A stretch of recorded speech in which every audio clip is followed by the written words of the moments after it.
자, 이번 시간에는 지역사회복지 실천의 과정, 그리고 사회복지사의 역할과 기술에 대해서 하나하나 진행을 해보도록 하겠습니다. 먼저 지역사회복지라고 하는 것은 전통적 개념부터 존재했던 전문적 사회복지 사업의 한 영역이지 않습니까? 그 때문에 넓은 개념으로서는 사회복지 실천의 한 영역입니다. 그렇기 때문에 지역사회복지 실천의 과정도 또한 사회복지 실천의 과정과 대동소이하다고 할 수가 있습니다. 자, 먼저 한번 우리가 복습 겸해서 사회복지 실천의 과정, 그리고 사회복지 실천에 파생된 사례관리의 과정, 그리고 이번에 다루는 지역사회복지 실천의 과정을 차례차례 한번 총괄 정리해보고 그리고 교재를 넘기도록 하겠습니다. 자, 여러분들 사회복지 실천의 과정, 사복 실천을 쓰겠습니다. 사회복지 실천의 과정, 그 정도 올 때에 첫 번째가 접수, 인테이크라고 하는 접수. 해서 만남, 문제 확인, 관계 형성, 오리엔테이션. 아니면 만남, 문제 확인, 문제 성격에 따르면 의뢰, 이렇게 넘어가는 접수 단계가 있고, 접수 단계가 끝나면 자료 수집이 있습니다. 자료 수집. 그리고 수집된 자료를 분석해서 개입 전략에 최대한 가까이 근사치로 가보는 사정. 그리고 나서 계획이라고 설명하는 목표 설정 및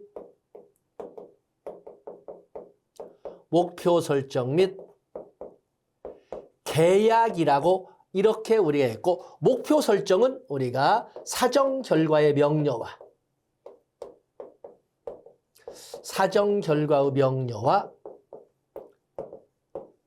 그리고 계약이라고 하는 것은 개입 전략의 구체화란 개념으로 이렇게 목표를 설정했습니다. 그렇게 해서 결국에 목표 설정 및 계약이라고 하는 것은 계획의 의미와 가치 설명할 수가 있습니다. 그리고 나면 말대로 개입, 그리고 평가 및 종결. 이렇게 사회복지 실천의 과정은 이렇게 정리를 했고 하나하나를 다뤄봤고, 사회복지 실천론에서는 사회복지 실천의 과정이 적어도 5문제, 많을 적에는 6문제가 나온다라고 하는 영역이었어요. 여기에 파생된 것이 바로 사례관리지요. 일반적으로 생각하는 사회복지 실천의 대상, 단편적인 문제를 가진 클라이언트가 아니라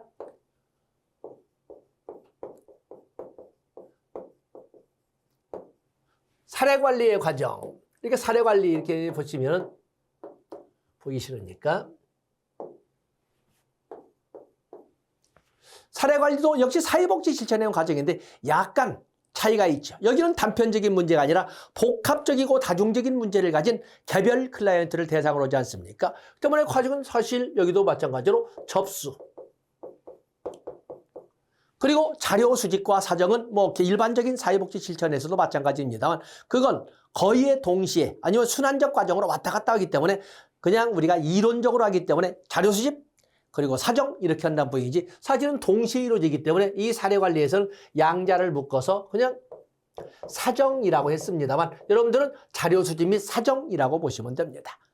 또 일반적인 사회복지 실천에서는 목표 설정 및 계약이라고 했지만 그냥 우리가 계획이라고 바로 여기는 계획이란 말을 썼습니다.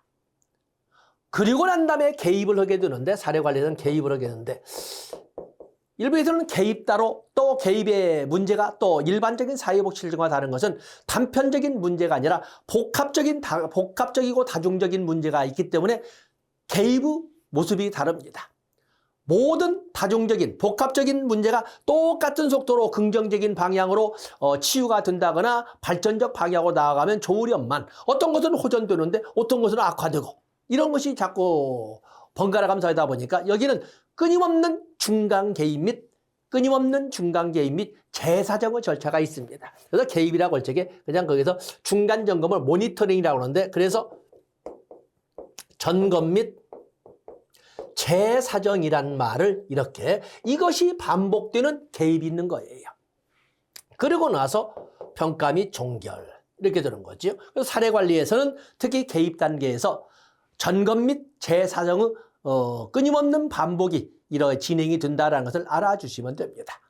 그러면 지금 우리가 다루고 있는 지역사회 조직사업, 지역사회 복지, 지역사회 조직사업 또는 지역사회 복지의 과정을 보면 지역사회 복지의 과정도 결국에 사회복지 실천의 일반 과정과 대동소이합니다. 그렇기 때문에 여기도 첫 번째 보면은 당연히 접수 단계에서 뭐가 있어요? 문제 확인의 단계가 있죠. 도대체 그 지역사회나 그 지역 주민들에게는 어떤 문제가 생겼는지, 발생했는지, 어떤 문제에 직면해 있는지, 그러면 그 지역 주민들이 도대체 뭘 원하고 아니면 그 지역 주민에게 무엇을 도와줘야 하는지를 알아봐야 되지 않겠습니까? 그 과정을 마치 사례관리처럼 사정, 욕구 사정이라고 해서 무엇을 욕구 사정. 결국에 우리가 본 것처럼 자료 수집 및 사정 단계가 있지 않겠습니까? 그 지역 사회는 그 지역 주민들은 무엇을 언제 얼만큼 어떻게 필요한지를 알아봐야 되지 않겠습니까? 그리고 나면 이걸 바탕으로 해서 무엇을 도와야 할 것이며 어떻게 도와야 할 것인가를 지역복지실태는 나누어서 목차를 설정을 했어요. 보통 우리가 일반적으로는 이게 계획, 여기 나온 것처럼 계획 이렇게 설명을 하고 있는데 여기에서는 그냥 목적 및 목표 설정을 쓰지 않겠습니다. 그리고 나서 계획. 결국에 우리가 볼 적에 여기 나와 있는 이 목적 설정 및 계획을 우리는 여기 나온 것은 계획을 단지 지역복지 실천에서는 좀 더 다르게 표현한 거예요. 그러면 목적 하나만 적든지 목표 하나만 적든지 해야 되는데 왜 두 개를 적었을까? 전에도 설명한 것처럼 달성하고자 하는 미래의 소망을 누가 달성하려고 하느냐, 그 주체가 누구냐를 가지고 표현할 적에 일반적으로 사실은 통설화된 거나 다름없습니다만은 국가 차원에서 달성하고자 할 때는 그를 이념이라고 하는 것이고 사회적 차원에서 달성하고자 하는 것은 목적, 골이나 퍼포스라고 하는 것이고 지역 주민 같은 한 사람 한 사람의 개개인이 달성하고자 하는 것은 목표 오브젝티브스라고 한다고 이렇게 설명을 했습니다. 근데 지금 우리가 다루는 것은 지역복지잖아요. 지역사회 복지 실천의 과정이기 때문에 지역사회 차원에서 달성하고자 하는 것은 목적이라고 적는 거고 하나하나의 지역 주민들이 달성하고자 하는 것은 목표라고 하기 때문에 이렇게 목적 및 목표라고 같이 분류해서 적어놓고 있는 겁니다. 이건 화시죠. 무엇을 도와야 할 것인가? 무엇을 도와야 할 것인가? 다음에 어떻게 도와야 할 것이냐? how죠. how. 어떻게 도와야 할 것이냐는 계획이라고 했습니다. 그리고 나서 그 계획에 의해서 개입을 하게 되고 이게 바로 실질적인 지역복지 실천의 과정 아니겠습니까? 그리고 나서 평가 및 종결. 이렇게 이루어진 것이 지역복지 실천의 과정이라고 설명할 수 있고 일반 사회복지 실천의 과정 그리고 그에 파생된 사례관리의 과정, 그리고 지역복지 실천의 과정을 같이 묶어서 이렇게 비교를 해본 겁니다. 자, 이걸 기초 지식으로 해서 한번 진행을 하겠습니다. 자, 여기 보시게 되면 자, 지역복지 실천의 과정 보면은 문제 확인은 접수를 통해서 문제를 확인하죠. 웬일로 오셨습니까? 라고 묻지 않겠습니까? 그리고 나서 욕구 사정, 그다음에 목적 및 목표 설정, 그리고 계획. 종래는 일반적으로 이 두 가지를 합쳐서 계획이라고 플랜이라고 하죠. 그리고 나서 개입. 실행이라고 하든 전환이라고 하든 치료라고 하든 해결이라고 하든 원조라고 하든. 그리고 나서 평가 및 종결. 자, 이미 우리가 판사했던 내용을 봅니다. 자, 먼저 문제 확인. 문제 확인의 단계라고 하는 문제.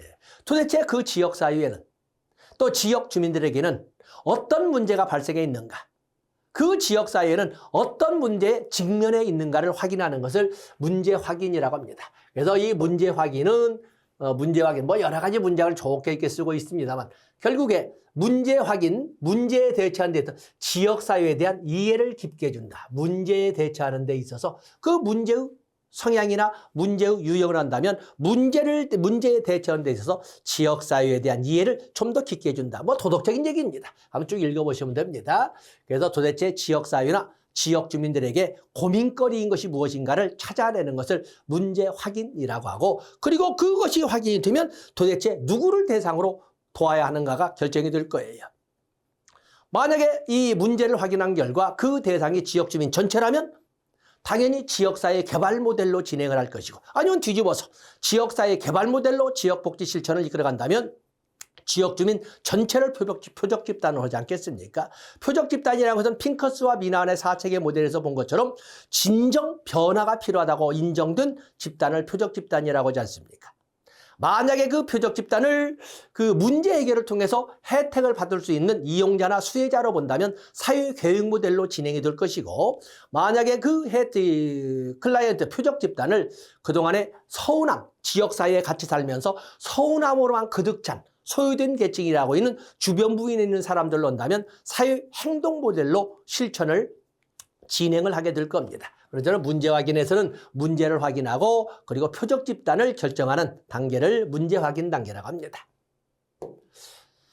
다음에 그다음 표적 집단 보시고, 거기 보면 표적 집단에 가볍게 보시면 먼저 이론적으로 이 표적 집단을 볼 적에 표적 집단이라는 것은 변화가 필요한, 우리가 필요한 집단을 말하는 거죠. 변화가 필요한 집단. 처음에는 이론적으로 접근하고, 그 다음에는 인터뷰나 토의를 통해서 확인해보고, 또 그런가 하면은 이제는 해결책, 어떻게 하면 장애를 제거할 수 있는가를 확인하고 해결책을, 그래서 다양한 과정, 그래서 먼저 표적 집단을 누구로 할 것인가를 한번 이론적으로 접근해보고, 그리고 직접 주민들과 직접 만나서 인터뷰나 토의를 통해서, 아니면 서베이를 통해서 지역사회 서베이 또는 인터뷰, 공식적이든 비공식적이든 서베이 또는 토의, 지역사회 포럼 등을 통해서 이렇게 표적 집단을 결정하고, 이 표적 집단이 어느 정도 설정이 되면 어떻게 그들을 도울 수 있는가를 의논해보고, 뭐 이런 내용들을 적고 있습니다. 다음에 중요한 것은 바로 욕구 사정이 되겠어요. 욕구 사정. 여기는 지역 사회에 대한, 지역에 대한, 지역 사회나 지역 주민에 대한 자료 수집 및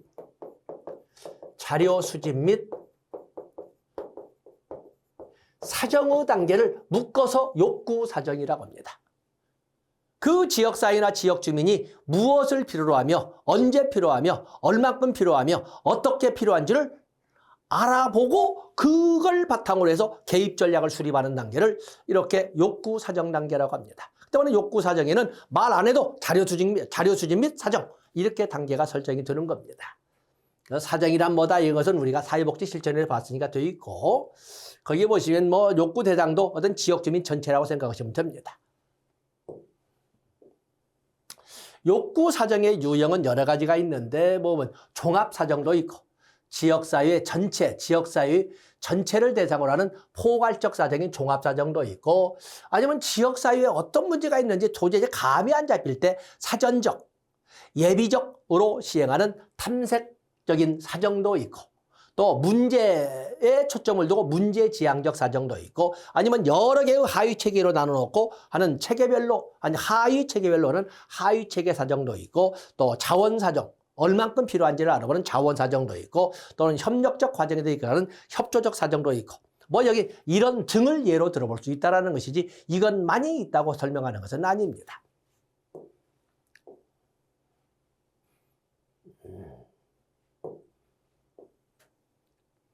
뭐 욕구 사정제 고려사항 다 좋습니다. 다음에 욕구 사정을 위한 자료 수집 방법이 있습니다. 자, 여기 보면 욕구 사정을 위한 자료 수집 방법.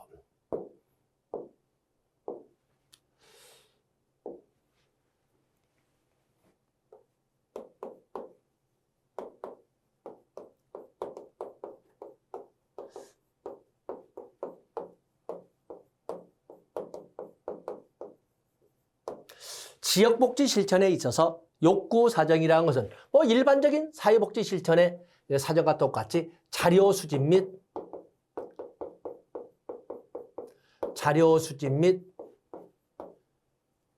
욕구 사정 또는 자료 수집 및 사정의 내용과 똑같습니다. 일반적인 과정과 똑같이 나가는 거죠.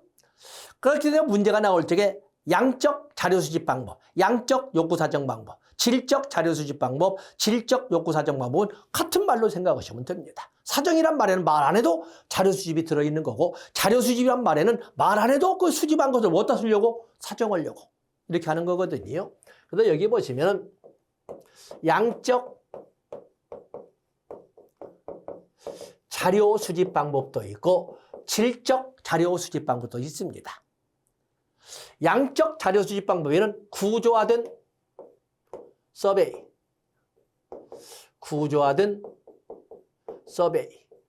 서베이를 넓은 영어로 본다면 뭐 조사 그러지만 사실은 서베이는 주로 표본 조사를 서베이라고 합니다. 전체를 대상으로 해서 자료를 수집하기 어려울 적에는 그중에 대표 지점만 뽑아가지고 자료를 수집하게 되는데 그걸 보통 서베이라고 합니다. 서베이. 우리가 욕구 조사할 적에도 욕구 조사에 브래드쇼가 욕구를 분류할 적에 규범적 욕구, 인지된 욕구, 표현된 욕구, 비교적 또는 상대적 욕구 이렇게 나눌 적에 특히 두 번째 인지된 욕구는 클라이언트가 또는 클라이언트 혼자 느낀 욕구를 인지된 욕구라고 하는데 그걸 어떻게 알아보냐? 혼자 느꼈는데. 조사나 질문이나 서베이를 통해서 이렇게 보통 표현하고 있거든요. 그래서 이 일반적으로 서베이. 또 그런가 하면은 프로그램 모니터링. 중간 점검이죠. 프로그램 모니터링. 또 그런가 하면은 사회 지표 분석. 자, 이런 등등은 양적 연구에서 사용하는 양적 자료 수집, 양적 욕구 사정 방법이라고 하는 겁니다. 특히 이 사회지표 분석은 우리가 사회복지 조사론을 되돌아가서 복습을 해보면 자, 이것은 사회지표 분석은 2차 자료 분석이지요. 2차 자료 분석. 2차 자료는 연구자나 조사자가 직접 수집한 1차 자료와는 달리 연구자나 조사자가 아닌 그 누군가에 의해서 이미 수집되고 정리되고 체계화된 자료를 2차 자료로 하고 보통 기존에 아니면 이미 만들어져 있는 통계 자료를 2차 자료, 사유지표라고 하는 겁니다.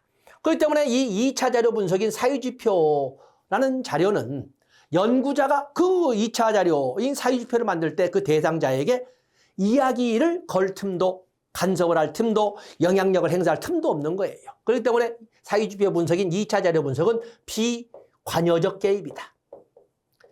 비관여적 개입이라고 하고 비관여적 개입이다 보니까 굳이 이 조사 대상자들이 조사자의 영향력에 의해서 왜곡된 반응을 보일 가능성은 없다는 거예요.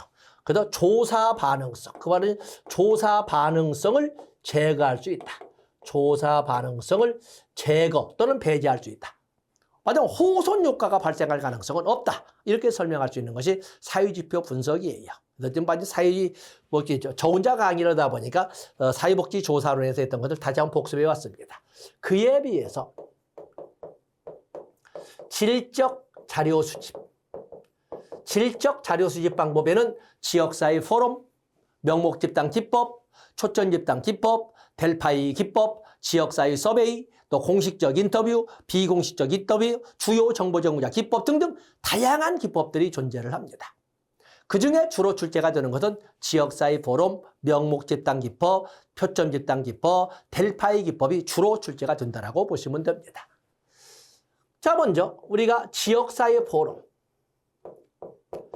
지역사회 포럼을 보시면 먼저 판서해보고 페이지 넘깁니다. 지역사회 포럼이라고 하는 것은 전체 주민이 모여서 지역사회의 제반사항을 대상으로 모든 사항을 대상으로 자유 토론을 허용함으로써 지역사회의 문제를 찾아내고 지역사회 문제 해결의 우선순위를 결정하게 되는 이런 방법이 바로 지역사회 포럼이에요. 그러면 지역사회의 문제라고 하는 것은 누가 선정하거나 결정하는 거예요? 지역주민 전체가 모여서 지역주민들이 선정하는 거예요. 그런데 이와 유사한 것이 지역사회 공청회가 있죠. 지역사회 공청회는 지역사회 포럼과는 다른 겁니다.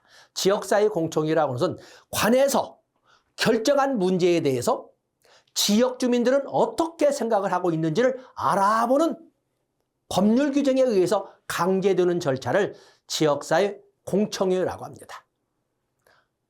우리가 지역복지 뒤에 배우겠습니다만 지역복지 계획을 지역사회 보장 계획을 수립할 때는 시장군수구청장은 지역주민 등 이해관계인의 의견을 청취한 후 출입하고 심의하고 뭐 이렇게 의보고하고 제출하는 절차가 되어 있거든요. 법으로 반드시 지역주민들의 의견을 청취한 후 관에서 시에서 특정 시에서 정한 정책에 대해서 지역 주민들은 어떤 생각하는지를 먼저 들어보고 같이 모여서 들어보고 공청해보고 그게 바로 공청회입니다. 그렇기 때문에 사실은 지역복지 실천에 관련된 정책은 누가 정한 거야? 관에서 정한 건데 지역사회 포럼은 주민들이 정한 거예요. 주민들이.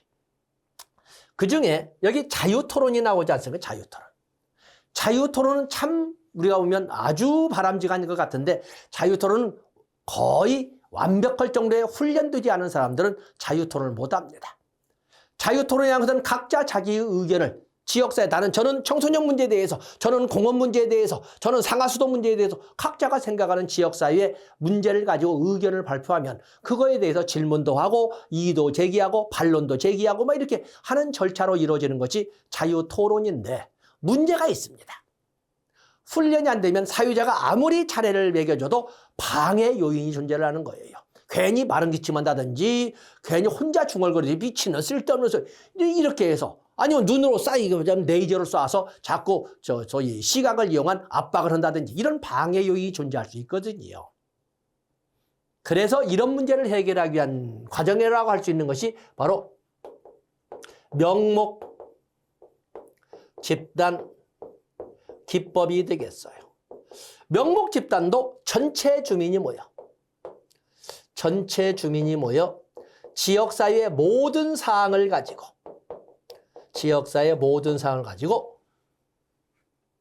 자유토론이 안 됩니다. 자유 발표만 허용하는 것을 명목 집단 기법이라고 합니다. 왜냐하면 자유토론을 하면 우리가 글자로 이론적으로 보는 것처럼 참 자유분방하게 자유롭게 뭐 이렇게 참 긍정적인 쪽으로 생각되는 것이 아니라 아까 말했잖아요. 간섭, 방해가 존재한다고. 그래서 그걸 막기 위해서 각자 자기가 생각하는 바에 대해서 발표만 하도록 하고 이 자유 발표도 써서 보통 앞에 나와서 발표를 하게 되면 마른 기침을 한다든지 책상 발로 차버린다든지 혼자 중얼거리지 압박을 넣는다든지 레이저로 쏴버린다든지 막 이렇게 하기 때문에 그래서 써서 제출하는 방식을 씁니다. 그리고 나서 이것을 민주 절차를 통해서 보통 투표를 통해서 사업의 우선순위를 결정해 가는 것을 명목 집단기법이라고 합니다. 그러면 왜 집단기법이라고 그러죠? 명목이란 이름뿐인 집단기법이라고 하느냐? 우리가 앞에서 배울 때 집단이란 조건이 뭐예요? 집단은 복수의 구성원이 공동체 의식 속에서 공통의 관심사, 지역 사회의 공통의 관심사를 가지고 지속적으로 상호작용하면서 규칙을 지키는 5가지 조건이 구비될 때 집단이라고 하는 거거든요. 그런데 여기는 뭐가 없어요? 일방적인 자유 발표만 허용되다 보니까 상호작용이 없잖아요. 그래서 유형적으로 보면 공통의 관심사를 가진 또 공동체 의식을 가진 복수의 지역 주민들이 모여서 있기 때문에 집단처럼 보이지만 상호작용이 빠져 있는 거예요. 그래서 이름뿐인 집단기법이다 이렇게 설명을 합니다. 또 하나는 또 써서 내잖아요. 써서. 앞에 나와서 올 적에는 누가 어떤 의견을 제시했다는 것을 알 수가 있는데 사실 말 안 해도 지역사회, 지역주민들끼리는 어느 정도 알죠. 작은 데에서는. 근데 써서 내다 보니까 확실히는 몰라. 누가 이 주장을 했는지 확실히 모를 때. 그래서 완벽하지는 않지만 여기는 어느 정도의 익명성 속에서 익명성이란 말이 적용되는 것이 명목 집단이라는 것이 되겠어요. 다음에 포커스 그룹, 초점 집단 기법. 초점 집단 기법. 또는 초점 집단 인터뷰라고도 하는데 여기는 초점, 포커스죠. 포커스. 집단 그룹. 초점 집단 인터뷰 그러면 FGI. 기법 그러면 FGT 뭐 이렇게 영어를 쓰고 있는데 이 초점 집단 기법은 전체 주민이 모르는 것이 아니라 이해 당사자들만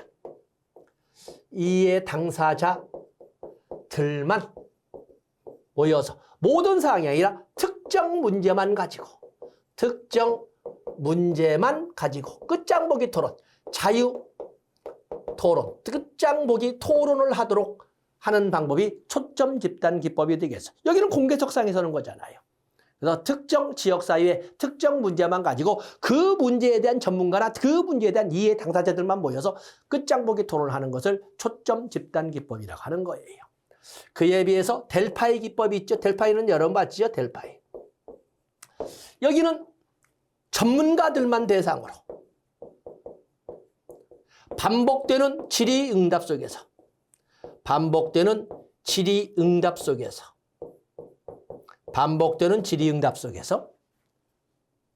합의를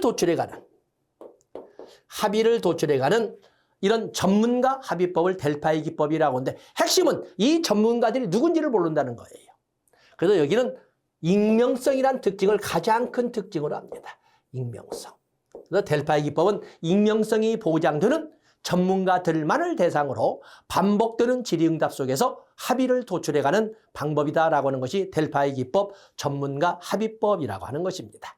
그래서 이렇게 델파이 이런 등 그 외에도 주요 정보 제공자 기법도 있고 지역사회 서베이도 있고 또 인터뷰 공식적 비공식적 인터뷰도 있고 다양한 방법이 있지만 특히 이 정도가 주로 출제가 되는 영역이다라고 보시면 됩니다. 자, 이제는 교재를 넘기도록 하겠습니다. 자, 거기 보시면 이제는 소위 여기 양적 자료 수집 방법으로 양적 자료 수집 방법 이렇게 나와 있지 않습니까? 그래서 양적 자료 수집 방법에 보시면은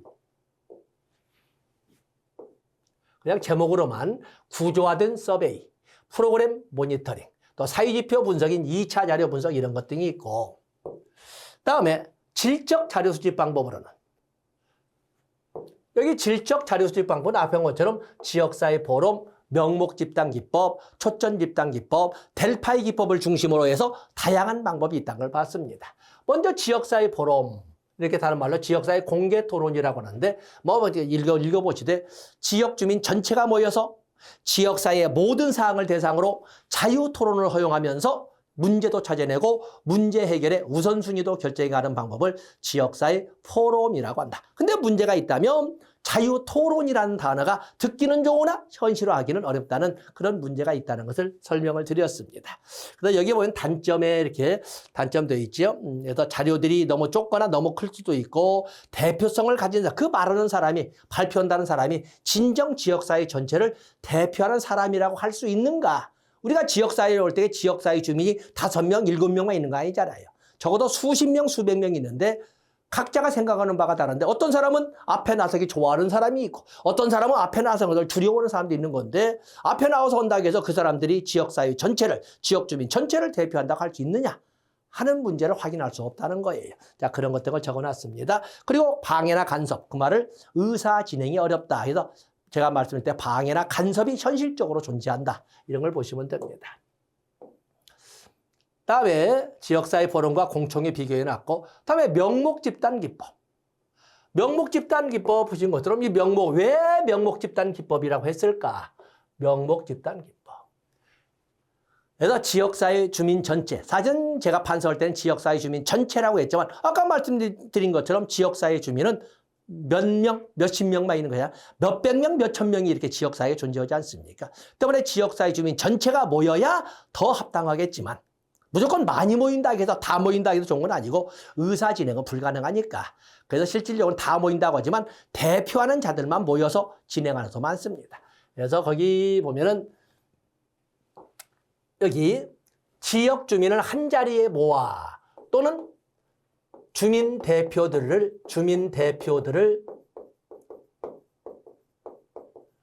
한 자리에 모아. 이렇게 이제 우리가 설명할 수 있죠.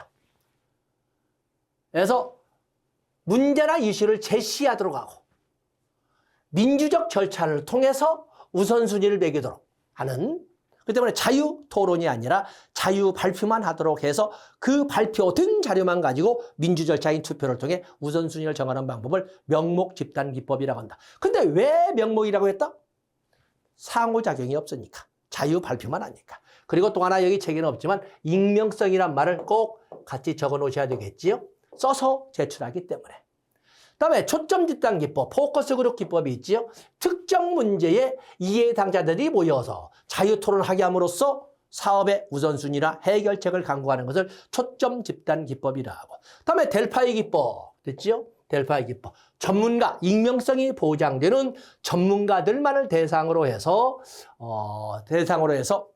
반복되는 질의응답 속에서 합의를 도출해가는 전문가 합의법이라고 설명한 것이 바로 델파이 기법인데, 델파이 기법은 주로 여기 보면 미래를 예측하는 질적 예측 방법의 하나이다. 아까 양적 자료 수집 방법, 질적 자료 수집 방법일 때 델파이 기법은 질적 자료 수집 방법에 포함시키지 않았습니까? 그래서 미래를 예측하는 질적 자료 수집 방법의 하나로 여러 전문가들의 의견을 되풀이하여 모으고, 이거 뭐야?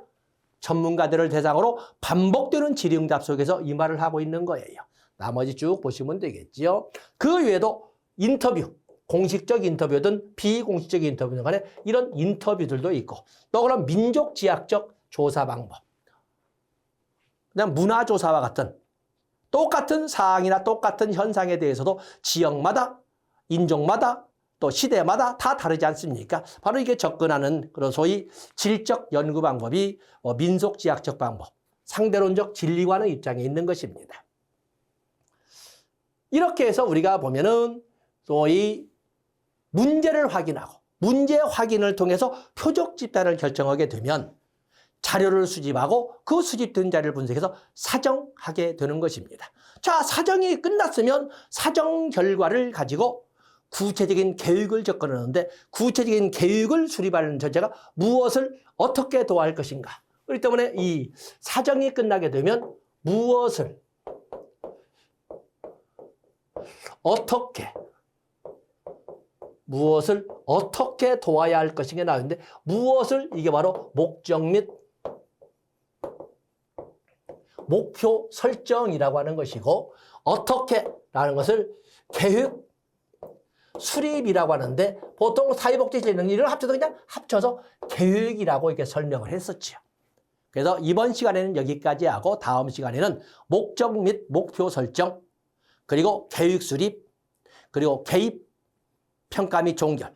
계획이란 것은 지역사회 복지계획이란 걸로 큰 목차로 풀리기 때문에 이 소위 계획 파트, 여기 나오는 무엇을 어떻게 도울 것인가 하는 이 영역을 다음 시간에 진행하도록 하겠습니다. 고맙습니다.